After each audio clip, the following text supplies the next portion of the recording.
وبرکاتہ۔ میری بات سنو، چاہے تم لڑکی ہو چاہے تم لڑکے ہو، پورے غور و فکر سے اور دل سے اور پوری سننا۔ تمہارے دل میں بھی گلے شکوے ہیں نا کہ کوئی نہیں ہے تمہارا؟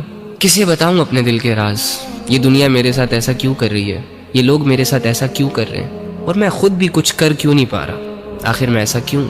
جب انسان دنیا کی زندگی کو ہی سب کچھ سمجھ لیتا ہے نا، تو واللہ ہی وہ اس سٹیج پر چلا جاتا ہے کہ دنیا کی زندگی اسے سمجھ نہیں آتی۔ اینی ہاؤ، تو ایک کام کر، آج رات جب سب سو جائے نا تو چھپکے سے اٹھنا، کسی کو کانوں کان خبر نہیں ہونی چاہیے، اور سب سے الگ تھلگ ہو کر جا نماز پکڑ، بچھا اور اس پر کھڑا ہو جا، ہاتھ باندھ، آنکھیں بند کر، امیجن کر کہ تیرا رب تیرے سامنے کھڑا ہے، وہ رب جس کا تو بندہ ہے، اور اسے اپنا سب کچھ مان، اور یہ تصور کر کہ آج میں اپنے رب کو اپنی حالت دکھانے آیا ہوں، آج میں اپنے رب سے اس دنیا کی شکایتیں کرنے آیا ہوں، آج میں اپنے رب سے دل کے راز بیان کرنے آیا ہوں۔ 2 رکعت نفل نماز پڑھ، اور نماز پڑھنے کے بعد جھولی پھیلا دے، ہاتھ اٹھا دے، بچھا دے خود کو، اور دل کی گہرائیوں سے پکار اپنے اس رب کو جو تیرے دل کے حال کو جانتا ہے، جو تب بھی تیرے ساتھ تھا جب دنیا تیرے ساتھ نہیں تھی، جو تب بھی تیرے ساتھ تھا جب دنیا تجھے جانتی نہیں تھی، اور جو آج بھی تیرے ساتھ ہے۔ وہ اکیلا کافی ہے تجھے سنبھالنے کے لیے۔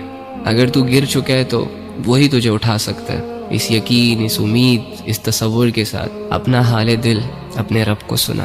ایک آنسو کا قطرہ نکل آیا نا، یا تیری آنکھیں صرف نم ہو گئی، یا چلو اگر تمہیں صرف اتنا احساس ہو گیا کہ میں اللہ کے سامنے بیٹھا ہوں، میں اللہ ہی سے بات کر رہا ہوں، یقین کر کے اٹھنا کہ تیرا رب تجھ سے راضی ہے۔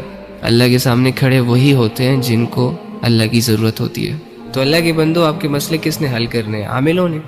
کالے جادو والوں نے؟ کس نے کرنے آپ کے مسئلے حل؟ اللہ نے کرنے ہیں نا۔ تو اللہ کہاں ہے؟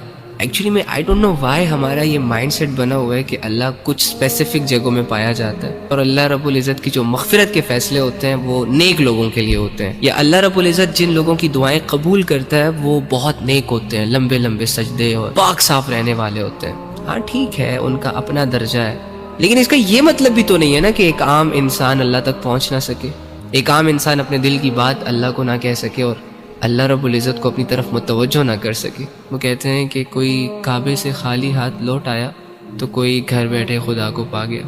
آپ کو نہیں لگتا کہ جو کمزور ہوتے ہیں، جو عام لوگ ہوتے ہیں، جو مظلوم اور فقیر قسم کے لوگ ہوتے ہیں، جو خالی ہاتھ ہوتے ہیں، معاشرے کو زیادہ تر ترس انہی لوگوں پر آتا ہے؟ تو اگر آپ اپنے آپ کو یہ مان بیٹھے ہیں کہ ہم گنہگار ہیں، ہم بدکار ہیں، تو دوسری جانب یہ بھی تو یقین کر سکتے ہیں نا کہ اللہ رب العزت آپ کی طرف زیادہ رجحان کرے گا۔ اللہ کے بندو، اللہ کہہ رہے میں تمہارے شارک کے بھی قریب ہوں۔ اس اللہ سے اپنے مسئلے حل کرواؤ، جو اللہ ساری زبانوں کو سمجھتا ہے، جو اللہ دل کے حال کو جانتا ہے۔ السلام علیکم۔